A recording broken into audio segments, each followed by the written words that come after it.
आमच्या DS news 24 चॅनलला like करा, शेअर करा, सबस्क्राइब करा आणि बेल आयकॉन प्रेस करायला विसरू नका। नमस्कार, मी अश्विनी पुरी, डीएस न्यूज 24 मध्ये आपल्या सर्वांचं स्वागत। बघणार आहोत बातमीचा सविस्तर आढावा। अहमदनगर जिल्ह्याच्या संगमनेर तालुक्यातून एक धक्कादायक घटना घडली असून मुलाच्या निधनानंतर 10 दिवसातच आई-वडिलांनी आत्महत्या केल्याचा हृदयद्रावक प्रकार समोर आलाय। संगमनेर शहरातील चंद्रशेखर चौकामध्ये नजीक असलेल्या वाडेकर गल्लीमध्ये पती पत्नीनं आपल्या राहत्या घरामध्ये गळफास घेऊन आत्महत्या केल्याची धक्कादायक घटना घडली आहे। या घटनेमुळे परिसरामध्ये मोठी शोककळा पसरली आहे। 8 दिवसांपूर्वीच पुणे येथे शिक्षण घेत असलेल्या त्यांच्या मुलानं देखील जीवन संपवलं होतं। 2 वर्षांपूर्वी त्यांच्या 16 वर्षीय मुलानेही आत्महत्या केली होती। त्यामुळे एकाच कुटुंबातील चौघांनी अशा प्रकारे जीवन संपवल्यामुळे सर्वत्र हळहळ व्यक्त होते।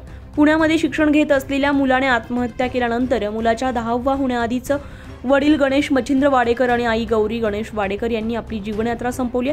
कौटुंबिक नैराश्यातून त्यांनी आत्महत्या केली असावी असा प्राथमिक अंदाज संगमनेर शहर पोलिसांनी व्यक्त केलाय। या घटनेची माहिती मिळताच संगमनेर शहर पोलिसांनी घटनास्थळी भेट घेत दोन्ही मृतदेह शवविच्छेदनासाठी कॉटेज हॉस्पिटल येथे पाठवले आहेत। दरम्यान या पती पत्नीच्या मृतदेहाजवळ पोलिसांना 2 चिठ्ठ्या आढळून आल्या आहेत। वाडेकर मुलाचा पुणे येथे जो मृत्यू झाला होता त्यामध्ये पुणे जिल्ह्यातील वाकड पोलिसांविषयी नाराजीचा काही मजकूर असल्याची चर्चा परिसरात होती। गणेश वाडेकर हे संगमनेर नगरपालिकेतून सध्या सेवानिवृत्त झाले होते, तर त्यांची पत्नी गौरी वाडेकर या आरोग्य विभागामध्ये कार्यरत होत्या। एकाच कुटुंबातील 3 जणांचा दुर्दैवी मृत्यू झाल्यामुळे परिसरामध्ये हळहळ व्यक्त होते। विशेष म्हणजे 2 वर्षांपूर्वी मृत दाम्पत्यांच्या अवघ्या 16 वर्षीय मुलाने देखील घरातच आत्महत्या केली होती, तर 8 दिवसांपूर्वी 21 वर्षीय मोठ्या मुलानं पुण्यामध्ये गळफास घेत आत्महत्या करत जीवन संपवलंय।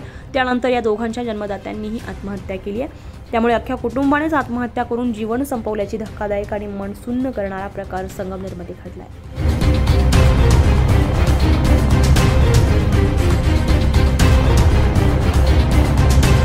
डीएस न्यूज 24 साठी अश्विनी पुरी, संगमनेर। अशाच नवनवीन घटना घडामोडी पाहण्यासाठी पाहत रहा डीएस न्यूज 24। तोपर्यंत मी अश्विनी आपली रजा घेते।